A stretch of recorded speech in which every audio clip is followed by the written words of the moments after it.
Fernanda Álvarez. Fernanda tiene un montón de experiencia en el mundo de los libros, y cuando digo un montón de experiencia es que a esta mujer le debemos muchas de las cosas que vemos publicadas porque lleva más de 20 años haciéndolo.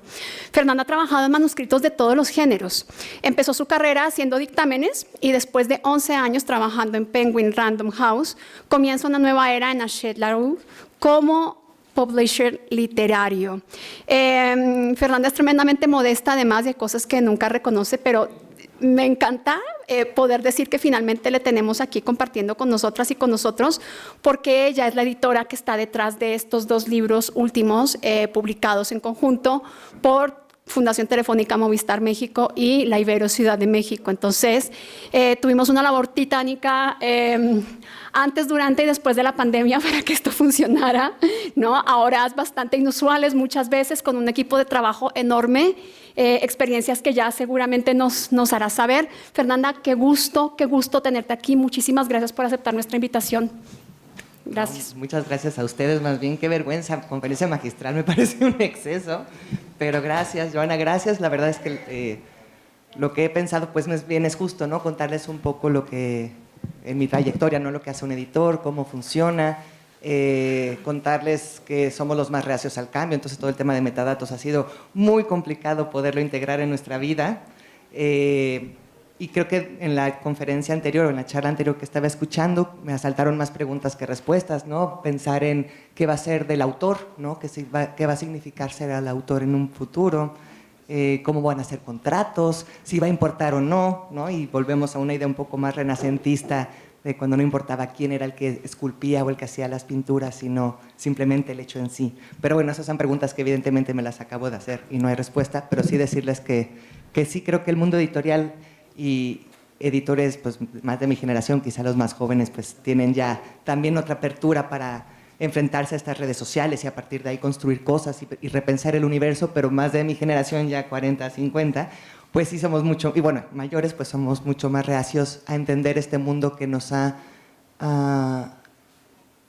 digamos, impactado, ¿no? Porque no solamente es buscar contenido, sino justamente de qué manera podemos llegar en estas plataformas nuevas a través del internet a todo tipo de lectores, que finalmente eso es lo que interesa, ¿no? Entonces, bueno, para empezar, espérame porque si no ya de por sí me jorobo bastante, pues contarles eso, ¿no? Yo he hecho libros de todo tipo, desde libros de no ficción, de ficción comercial, de alta literatura, por llamarlo de alguna forma. Como decía Joana, pues he hecho dictámenes, informes de lectura, correcciones de estilo. Empecé en la universidad haciendo mi servicio profesional. Aprendí a marcar textos, entonces nos daban una hojita. Yo estudié en Puebla y el servicio social lo hice en la UAP. Entonces, pues cuando entré en la UAP me dicen, no, sí, pero toma y apréndete estos marcajes. Entonces ahí uno aprendía a marcar, ¿no? Cuando se eliminaba una coma, cuando había que cambiar el orden de las cosas. Eché a perder varios textos, por supuesto, que qué bueno que el autor nunca me encontró porque me hubiera cortado la cabeza. Y de ahí, eso fue como lo más básico. Bueno, vivía en Puebla, me vine para acá. Cursé un momento por el Museo Tamayo en servicios educativos, que fue una experiencia muy divertida porque, claro, yo creo que ahí también se empieza una parte de edición, porque ahora que lo pienso y apenas en este instante lo reflexiono, era traducir este mundo del arte, esta visión de los artistas, ya sea pintores, escultores, del arte abstracto, traducirlo también a estos espectadores, ¿no? Que iban a ir al museo y que tenían que implicar desde niños, entonces hacer guiones didácticos para niños, hasta de qué manera podía uno no convencer, pero sí transmitir de la mejor manera posible estos conceptos y estas ideas del artista a los espectadores. Entonces yo creo que ahí también inició una parte de mi percepción editorial sin darme cuenta. De ahí salté al mundo del texto, a Pearson Educación. Pasé un poquitito de tiempo ahí, unos 6 meses, entonces era otro tipo de cursar, digamos, ¿no? Porque era buscar imágenes, era para enseñar inglés a chicos de español, mexicanos, pues. Entonces había que buscar imágenes y, bueno, el mundo del texto es otra historia. De ahí me fui a hacer un doctorado a Barcelona, ahí hice un máster en edición y ahí es cuando empieza verdaderamente la carrera, porque en 2006 me contratan, o bueno, no me contratan, me dicen, vente para acá a hacer prácticas en Planeta. Y descubrí un mundo que era súper ajeno a mí, porque eso, piense que yo estaba en el mundo de la literatura, ¿no? El romanticismo de los grandes autores. Y cuando entro a Planeta me dicen, muy bien, te toca libros sobre gestión, sobre finanzas, sobre marketing. Evidentemente yo no tenía ni idea, pero pues había que empezar por algún lado. Y yo creo que ahí aprendí mucho, justo eso, ¿no? Abrirme y a entender un mundo que me quedaba lejos, ¿no? Es como esa curiosidad que creo que también es importante para quienes estén interesados en este mundo más de la edición, ¿no? La curiosidad de aprender sobre muchos temas, de no tenerle miedo y aventarse, signifique lo que signifique, a un libro que quizá no nos gusta, pero que puede transmitir mucho más de lo que podemos imaginar, ¿no? Entonces estuve muchos años en Barcelona, en Planeta, perdón. También hice ahí, empecé mi incursión en los dictámenes, digamos que uno como editor no puede leer todo, llegan muchos manuscritos y entonces tenemos como estos lectores, digo, finalmente un editor es un lector profesional, ¿no? Es lo que hacemos leer y con eso la subjetividad que implica el ser un lector. Pero nos ayudamos siempre de dictámenes o de informes de lectura que nos dan una primera criba de ver que sí y que no nos puede funcionar para el catálogo que creemos o que queremos construir. Entonces hice muchos años eso, después entré a otra editorial chiquitita que ya desapareció a raíz de la pandemia, que se llamaba Viceversa, y ahí ya traía yo mi bagaje, piensen, de finanzas, marketing, un bagaje muy chiquito, y incursioné ahí en los libros de desarrollo personal, de autoayuda. Entonces, bueno, era todavía romper más esos tabús, ¿no? Estos prejuicios mal construidos que estaban en mi cabeza para entrarme a un mundo que a mí me fascina, que es justo ese, ¿no? Porque creo que en los libros de desarrollo personal y de psicología popular o en libros de ensayo, uno puede incidir más como lector en la construcción de un texto, mientras que una novela escrita por Pérez Reverte, pues uno la verdad es que tampoco tiene mucho que hacer y, ¿no? Darle 3 comentarios, pero ya están muy hechos, ¿no? Y en cambio, en los libros de no ficción, en estos libros que son para que el otro crezca, para que el otro pueda desarrollarse quizá en negocios, pueda entender como otro momento de su vida, uno tiene mucho que hacer como escritor, como editor, y es muy, muy divertido, ¿no? Y eso terminó de cuajar en mí cuando ya me regresé a México y entro a Random, ¿no? Que tuve esa fortuna. La primera feria del libro que me tocó fue la de Monterrey y recuerdo que estábamos presentando un libro de Alejandra Llamas y ver a las personas que alzaban la mano para compartir su experiencia y agradecerle a la autora cómo ha incidido en su vida, la verdad es que yo dije, Fernanda ha sido muy tonta muchos años, ¿no? Y con mayor cariño recibir este tipo de libros me ha parecido increíble y me gusta mucho editar esto. Entonces, les voy a contar también un poco, al margen de esta que ha sido un poco mi experiencia y que ahora empiezo un nuevo reto en Hachette. Eso necesito que pasen 5 años para que yo les vuelva a compartir qué está pasando, porque es una cosa muy distinta, ¿no? Random que Hachette. Pero quería contarles también que hay 2 tipos de editores. Uno es aquel que es el publisher, que va como editor de campo. El editor de campo va a buscar estos autores, va a buscar proyectos. Ahora que estamos pensando en culturas digitales, pues va a buscar estos temas que se mueven en la red, ¿no? Por ejemplo, en TikTok, qué tipo de contenido de estos jóvenes o de estos adultos que están participando en esta red pueden funcionar para crear contenido que los estén buscando, que sea fuerte, digamos, para que interese a varios. Entonces también abrevamos de ahí, ¿no? Buscamos ahí autores que puedan interesar a los lectores, dependiendo del tipo de línea, eso sí es más literario, menos literario, pero en fin, ¿no? Yo creo que uno de los fenómenos interesantes que salió pre-TikTok, pre-Instagram y todo esto fue 50 sombras de Grey, que fue un libro autopublicado que se sube a Amazon y de pronto en España se dan cuenta que está siendo un fenómeno y lo compran, ¿no? O sea, contactan a la autora y hacen un contrato para que sea publicado ya en versión papel por una editorial detrás, ¿no? Entonces, sí es una labor que tenemos que hacer, sí tenemos que estar buscando como justo editores de campo, ¿no? Dónde hay contenido. Ahora, por ejemplo, toda la plataforma de Wattpad, ¿no? Para los que se dedican a la literatura juvenil, ¿no? Pues es captar estas nuevas voces para igual que sean traducidas al papel y lleguen todavía a muchos más lectores.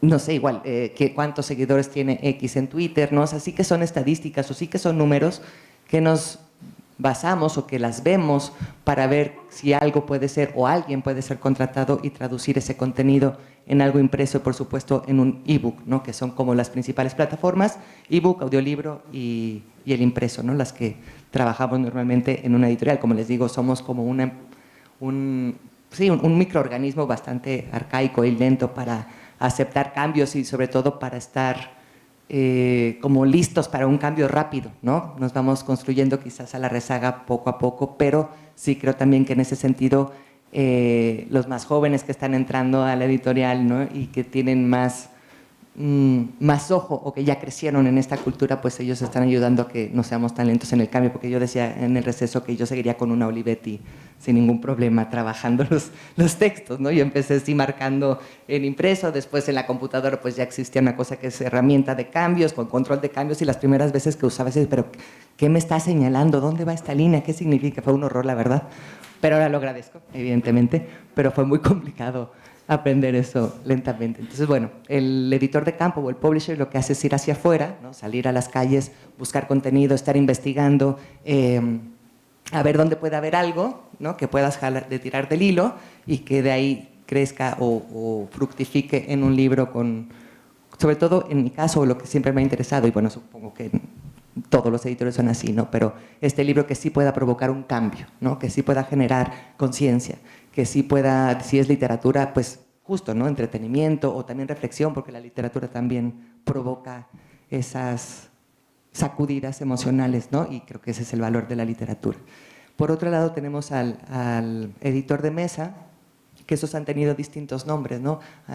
Editor de mesa clásico, o después se le llama redactor, o editor técnico, ¿no? Son aquellos personas que también están detrás del libro y que se dedican a ver más minucias, ¿no? El editor de mesa lo que hace es más estilo, hace más ortotipografía, hace otro tipo de correcciones. Por supuesto que coopera una mirada nueva o virgen a ese nuevo texto para ver alguna otra cosa que al publisher no alcanza a ver, ¿no? Porque el publisher hace como una primera lectura de ese manuscrito, señala tipo de contenido, por ejemplo, si es un libro de no ficción, pues esta idea no quedó clara, o la estructura no está muy bien construida, o por qué no aquí aclaramos esto, o esto lo resaltamos, esto lo movemos del lugar. Y el que sea de ficción, pues bueno, este personaje está flojo, aquí le falta, dejaste esta escena inconclusa, ¿por qué sembraste este motivo si después no lo vas a utilizar, ¿no? Entonces, depende de qué lado nos paremos frente a un texto, desde dónde estemos hablemos y qué es lo que queremos construir para dar estas observaciones como un editor de campo o publisher. Y el editor de mesa o editor técnico, pues ya es como esta minucia, ¿no? Y les digo, yo creo que sí, todos los pasos suman y el editor técnico es muy importante porque hay cosas que uno ya no ve, ¿no? Y siempre una segunda mirada al texto te puede decir, oye, pregúntale al autor, ¿no? Oye, aquí quedó esto volando en el texto, ¿por qué no le dices al autor qué? Entonces sigue ese paso como el editor técnico. Y ya de ahí nos vamos, cuando acaba esa parte, como editor, uno de los consejos para los que se quieran dedicar a esto, que siempre les voy a dar, es que todo texto que se revise tiene que ir al autor de regreso para que tenga vistos buenos, porque luego ha habido muchas sorpresas, que si no lo regresas, pues te gritan después de porque hiciste un cambio, me parece muy justo, ¿no? Finalmente es el texto del autor y uno simplemente es un ojo externo que ha leído y que cree que puede entenderse o ganar claridad o los personajes o la historia o la trama a través de nuestra mirada, pero los dueños del texto finalmente son ellos, ¿no? Entonces yo creo que estos son como los papeles básicos, digamos, después viene ya la formación, la elaboración de portada, el texto de la contra, solapas, fotos, ¿no? Todo el proceso que lleva el libro para finalmente entregar a producción y que ya empiece a distribuirse en todas las librerías o en las plataformas en las cuales cada editorial tenga ese contacto y ese negocio, ¿no? Y pensaba un poco en la parte de la inteligencia artificial y yo creo que eso es un espacio que nos queda lejos, como les comentaba, ¿no? Si ya pensar en metadatos ha sido una pesadilla, disculparás la honestidad, pero pensar en metadatos te mueve mucho de distancia. Yo creo que tenemos como editores que aprender un montón de cosas porque vivimos muy encerrados justo en el texto, ¿no? A veces, a pesar de tener esta pluralidad y tener que buscar hacia afuera con textos, pero estos cambios que ayudan a que el libro llegue a todas partes nos ha costado mucho, ¿no? O sea, los metadatos son estas, bueno, para mi interpretación, perdón, para como yo lo entiendo, son estas frases o palabras, nombres, ¿no? Que tú te pones en los zapatos de quien puede buscar un libro con esos referentes, ¿no? Entonces, literatura mexicana, autoras contemporáneas, no sé, pensé en Claudia Piñeiro, sus otros títulos, ¿no? Entonces, que así uno piensa, poniéndose en los zapatos de este posible lector o lectora, de qué manera puede llegar más fácil si pone en la web literatura escrita por mujeres, ¿no? Y cuántos libros o cuántos resultados pueden aparecer y que tus libros puedan estar lo más cercano posible ahí, ¿no? Y pensando en eso y pensando un poco en el tema de inteligencia artificial, porque como les digo, como somos tan arcaicos y tan, ¿no?, de picar piedra como editores, tuvimos en algún momento, hace poco, creo que el año pasado, justo alguna charla sobre inteligencia artificial y justo un tema sobre metaversos y esas cosas que de verdad todavía a la fecha me cuesta un montón de trabajo entender, sabiendo que ahí el futuro está encima, ¿no? Y que la pregunta es, bueno, ¿por dónde vamos a poder trasladar esos contenidos, ¿no? Y que se conviertan en algo mucho más duradero que no esa parte efímera, ¿no? Como el arte efímero fue en algún momento esta corriente también, ¿no? Y la parte de metaverso o la parte de inteligencia artificial, de momento, claro que hay escritores que en cuanto salió el ChatGPT dijeron, a ver, vamos a hacer un ejercicio, ¿no? A ver qué funciona, qué no. Como editores yo no sabría decirles si me daría cuenta si alguien utiliza la inteligencia artificial. Yo creería muy intuitivamente que sí, porque sí considero que cada texto tiene una voz, cada texto tiene un estilo, uno se da cuenta de la forma en la que escribe un autor, ¿no? Entonces, que por más que construyas o digas, aquí usa hiperbatón siempre, que no. Yo creo que sí hay una esencia en un texto que uno sí puede identificar voces y que eso es lo que le da justo la riqueza a la literatura, llámese ficción, no ficción, ensayo, diccionarios, ¿no? Lo que sea, pero siempre hay una voz detrás que no creo, o a lo mejor todavía nos faltará un poco para que la inteligencia artificial lo consiga. Lo que sí se está empezando a hacer, no en Random, no me tocó, o al menos no en mi área editorial, en Hachette yo creo que menos, porque ahí es otro estilo, pero en Estados Unidos ya lo estaban empezando a hacer, que sí es construir textos de contraportada, ¿no? Que sí son mucho más efectivos que a veces los que uno como editor pueda desarrollar, ¿no? Porque si el tiempo, ya tienes que entregar 5 libros, ya te ganó no sé qué, ya no hiciste el escandallo, depende de qué editorial estés trabajando, ¿no? La burocracia crece o se acorta, pero sí creo que en ese sentido uno como editor sí debe perderle el miedo a estas herramientas, ¿no? Porque sí va a ser una construcción de un texto, y me refiero solamente en clave más de marketing o de ventas y no tanto del texto en sí mismo, si puede ayudar a construir cosas para que el lector llegue de una manera más sencilla, para que el libro se vuelva más apetecible. Pensemos que los libros y las editoriales son negocio para que vendas más, ¿no? Indiscutiblemente, uno se acostumbra a la palabra producto. Cuando entra a una editorial, antes estaba roña y decías, ¿pero cómo un producto? Es un producto. Yo creo que deberíamos, desde este lado de la mesa, sí aprender a utilizarlas de la mejor manera posible. De eso a que sustituya y que se convierta o no en un autor y que qué va a significar eso, pues no lo sé. Yo creo que todavía sigue siendo un albur, ¿no? Hasta dónde puede llegar esta parte, o a lo mejor en libros donde no se necesite alma, ¿no? Que sea, o quizá los mismos diccionarios, ¿no? Pensándolo así, que quizás no requieren mucha alma, ¿no? Si son solamente por el abecedario, ¿no? Y nada más quieren dar significados específicos, pues yo creo que ahí se puede intentar y se puede ganar, y quizá, seguramente, no habrá tantos errores como la mano humana pues provoca, ¿no? En muchos casos. Pero en el otro sentido sí me cuesta trabajo, porque sí considero que cada libro tiene un alma distinta, ¿no? Pero bueno, ya veremos. Entonces yo creo que en cuanto a construcción de contraportadas, me parece que sí es necesario que aprendamos a utilizarla, sobre todo si pensamos que esta información viaja después a Amazon, ¿no? Que es otra de las grandes plataformas que en este país, a través del cual consumen libros o compran libros, pues qué mejor que tengamos unas frases muy llamativas para que el lector decida siempre sí comprarlo, ¿no? Es lo mismo, o sea, sí es un producto, que eso es lo que queremos vender, porque si no va en carrota ya dejamos de hacer libros y no queremos eso, ¿no? Y por otro lado, están, yo creo, que me parece también muy interesante, y que no es un tema que yo evidentemente sea conocedora, ¿no? Uno desarrolla un poco el ojo, pero yo no soy diseñadora, ¿no? Y en el área de diseño para la creación de portadas también empiezan a trabajar y a experimentar con la inteligencia artificial, ¿no? Y a veces me parece, bueno, no a veces, es que tuve un caso en específico donde el autor autora, autore, solicita portada, y cuando le regresamos las propuestas, el juicio fue, ¿qué es esto? Esto lo hizo inteligencia artificial. Digo, entiendo, al margen de que no importa, no eran buenas, tal. Pero lo interesante es ahora cómo justo otra vez distinguir por qué él supuso que era inteligencia artificial, ¿no? A lo mejor el diseño o la diseñadora, el diseñador, no entendió bien el concepto, pero es curioso cómo ya esas culpas pueden empezar a atravesar, ¿no?, otros espacios que antes hubiese sido imposible, o que después se invierta, ¿no?, y que se diga, ay, esto lo hizo una mano humana, ¿no?, y no la inteligencia artificial que resuelve increíblemente. Entonces es muy curioso. También los artistas, digo, estas son más preguntas, ¿no?, porque encargué un libro que sale el próximo año, que espero que lo compre, sobre Elena Garro.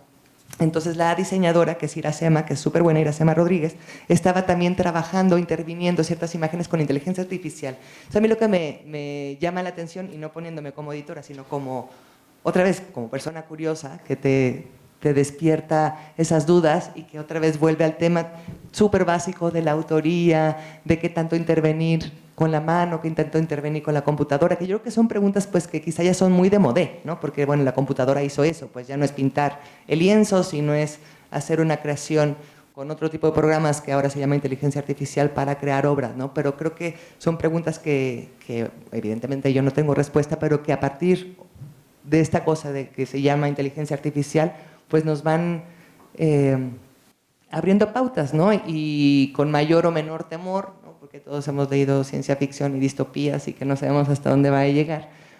También uno se pone a dudar de su puesto de trabajo si en algún momento la inteligencia artificial nos quitará nuestros puestos, como decía Oppenheimer, ¿no?, en su libro Sálvese quien pueda. Así que creo que hay muchas más preguntas que respuestas pues más que en esta mesa sí, en mi cabeza sí, pero creo que todavía nos falta mucho por recorrer y que hay un mundo muy increíble por descubrir, signifique lo que signifique. Entonces, bueno, pues eso, yo nada más quería compartir mi experiencia y abierta a preguntas, a comentarios, a lo que ustedes deseen.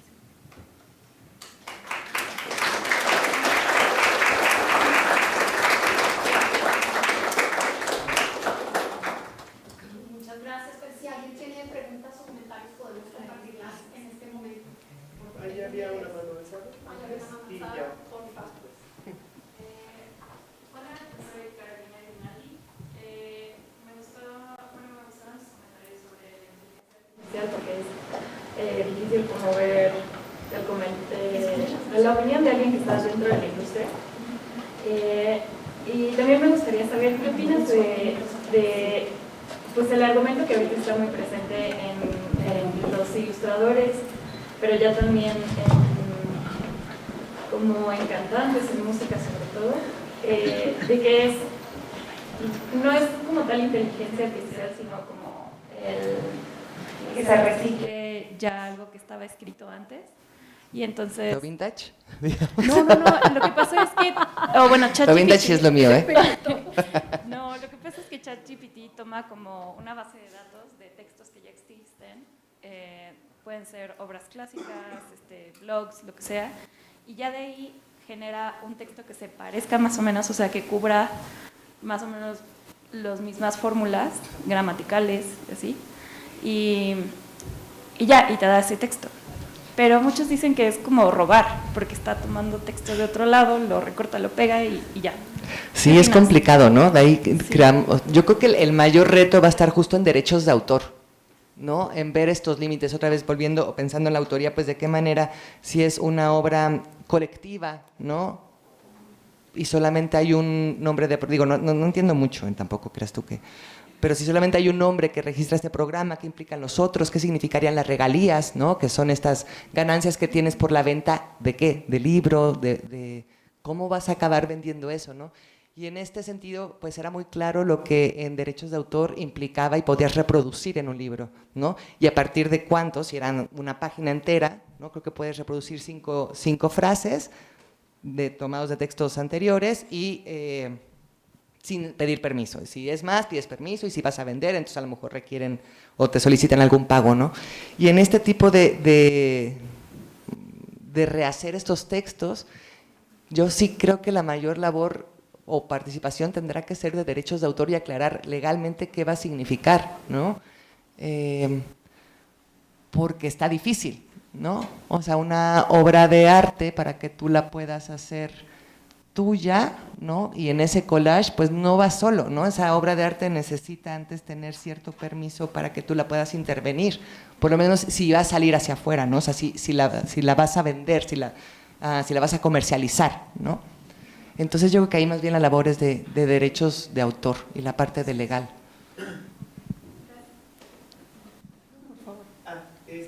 Bueno. Ok, perfecto. Buenas tardes. Fernanda, muchas gracias por compartirnos esto. Yo tengo una pregunta muy particular y tiene que ver con esto de cómo ves tú el panorama legal de los derechos de autor. Finalmente sabemos que hay diferentes IAs, desde las más arcaicas que hacían una lectura de tu texto y te ponían ahí palabras diferentes, cambiaban un poco, te hacían una sinopsis relajada, a tener ahora ChatGPT, ¿no? Que ya te hace cuentos, o a Alexa o Google que ya te cuenta historias, etc., ¿no? Tú, desde tu área, ¿no? ¿Cómo ves esto? Porque finalmente es un tema que no se toca y que ya está generando problemas, pero que tampoco se ha llevado al campo público para su discusión, y yo no veo que los autores hagan algo, ¿no? Claro. Es que te digo que somos muy rezagados. Piensa que sí seguiría yo con la Olivetti y me ahorraría un montón de cosas. Y todo está sucediendo al mismo tiempo. Entonces, si no hemos podido acabar con la piratería, ¿no? Que tiene siglos, pues entrar al ChatGPT, entrar a las autorías y a los derechos de autor, pues hay todavía muchas lagunas. Ahora, lo que yo pienso como Fernanda y como editora, mi duda sería, si un autor quiere crear, ¿para qué necesita el ChatGPT? ¿Para qué quiere la inteligencia artificial si lo que está buscando es su voz? ¿Me explico? Si yo fuera escritora, no lo soy, lo que yo querría es vertirme a través de mi propia mente, vertirme a través de mi posibilidad de escritura, y no me interesaría que alguien más, es decir, alguien todavía más externo, ¿no? Que la computadora, que ya es algo externo, sino alguien más externo lo hiciera por mí, por ejercicio, por diversión tal vez. Ahora, que eso me diera un nombre, pues tal vez sí lo puedo firmar, ¿no? Y tal vez me convierta yo en el super bestseller de... Pero no lo sé, y creo que tiene que ver un poco con la ilustración, pero como a lo mejor porque soy más de letras y el mundo de la ilustración o el pictórico me queda como más lejos, puedo entender que ahí sí sea algo más de experimentación, ¿no? Y de buscar nuevas formas, salir de formatos. En la escritura yo creo que es... Yo creo que el artificio es más conectado con uno mismo. Y, bueno, no, porque estoy diciendo, no es cierto. Pero es como más directo, es que no sé cómo explicarlo. Si yo supiera pintar, ¿no? O si yo supiera hacer música, sí trataría de inventarme y buscar más medios para acabar transmitiendo lo que deseo. El lenguaje me parece que es único, y a través de moldear el lenguaje, moldeas un pensamiento, pero creo que pase por la escritura, ¿no? A través de ti, que te atraviese, creo que hace la diferencia. Pero te estoy diciendo algo muy intuitivo, ¿no? Y que no sé si sirva de algo en realidad lo que te estoy diciendo, pero creo que tiene distintos sentidos. Me gustaría, o sea, que tú como Fernanda me dijeras, a mí como editora, me parece que es importante o relevante que esto se vea. O sea, en materia legal, con respecto al derecho de autor, respecto a tu trabajo, respecto a los impactos que esto tiene. O sea, ¿cuál sería para ti un tema importante que podríamos estar discutiendo? Es importante, yo creo que lo que va a llegar es la autoría. Lo que pasa es que necesitamos un marco legal que lo ponga también sobre la mesa, y que seguro se está haciendo. Pero bueno, la autoría va a ser las regalías, va a haber plagio, ¿no? ¿Qué se va a significar, no? Pero eso yo creo que sí que se está discutiendo, pero no hay respuestas todavía porque no se saben los alcances. Después de mi rollo, era más sencillo contestarte. Muchas gracias. Hola, Fer, muchísimas gracias. Fer, una pregunta. Tú como editora has notado que el consumo ha cambiado, es decir, que dentro de esta cultura digital el consumo de textos, pensando desde lo editorial, ¿ha cambiado? ¿Cómo ha cambiado? Sí. Si me voy primero por plataformas, el papel sigue siendo el rey en este país, ¿no? Después, entre el audiolibro y el ebook, está habiendo ahí ciertas discusiones. Yo creo que acabará ganando el audiolibro más que el ebook. Y en cuanto a consumo, yo creo que antes la literatura no se pensaba para un público o para un lector joven. Y sabemos que el día de hoy o el mercado, ya sé que se oye espantoso, pero pues bueno, porque la palabra mercado en libros siempre es como raro, ¿no? Pero sí el mercado para la literatura juvenil ha crecido un montón. Y es ahí donde las editoriales están volteando, ¿no? Después sigue el infantil, por supuesto. El interés general tiene un lugar y este país es un consumidor de no ficción, sobre todo, de libros de autoayuda y desarrollo, que eso sí se ha mantenido. Más bien, la diferencia ya en el consumo de los adultos tendría que ver con que la ficción ya empieza a ganar cada vez más lugar. Y ahí yo tengo una duda que nunca me he sabido responder, porque este país se construyó también por cuentistas, ¿no? Es un país de escritores, de cuentistas maravillosos, y sin embargo no es algo que se lea y que se compre tanto. Y eso sí es como, pues qué raros somos, ¿no? O sea, tenemos increíbles cuentistas y es bien difícil que tú publiques un nuevo autor con cuentos, por ejemplo. ¿Solo pasa en México o pasa en la región? El cuento es más difícil de vender, pero en general, pensando en América Latina, pero yo creo que Colombia consume más cuento, Argentina consume todo, ¿no? O sea, son increíbles lectores y leen todo el día, y tienen librerías que abren hasta las 12 de la noche. Pero aquí me parece muy extraño, de verdad, grandes cuentistas y que no... Y miren que por el tiempo, ¿no? Porque necesitamos inmediatez, rapidez, ¿no? Podría ser un género que podríamos comprar y leer un montón, y sin embargo no es lo que más se vende, ¿no? Y eso me lo he preguntado hace muchos años y no he tenido respuestas. Si alguien tiene alguna idea, pues feliz de escucharlos. Tenemos espacio para una pregunta o comentario más.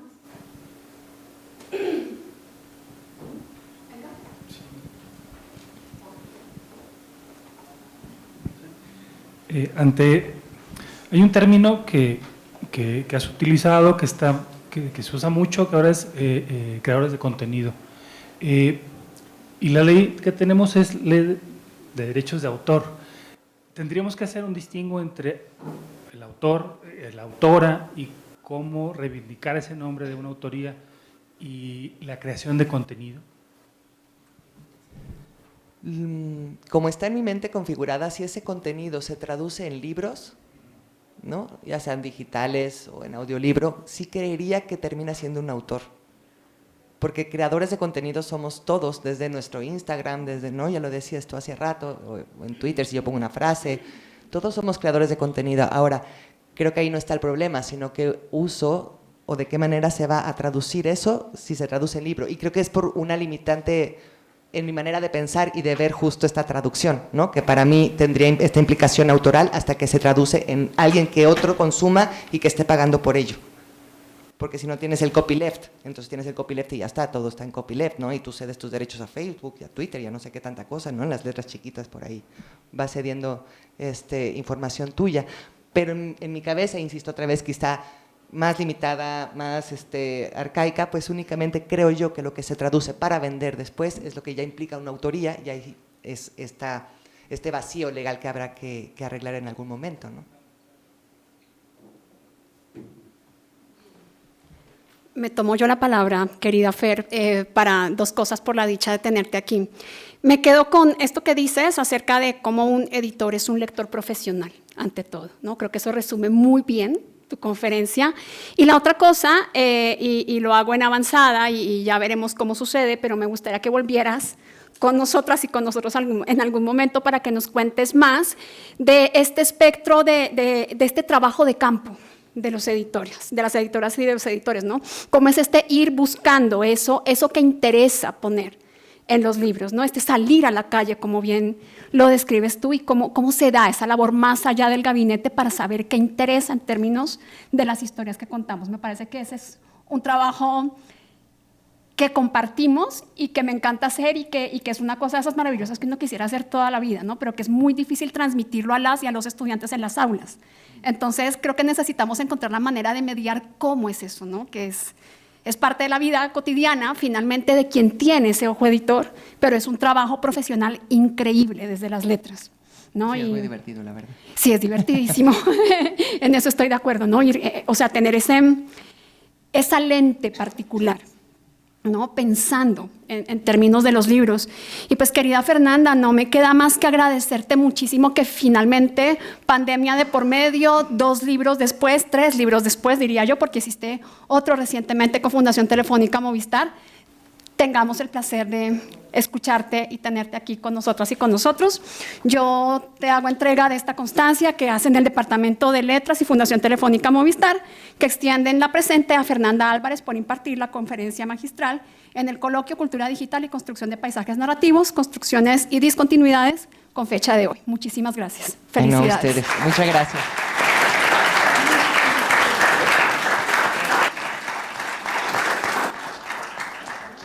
Y bueno, a las y los presentes, anuncios varios. Vamos a desplazarnos a la biblioteca, al área del péndulo, para la inauguración de nuestra exposición Inoculaciones.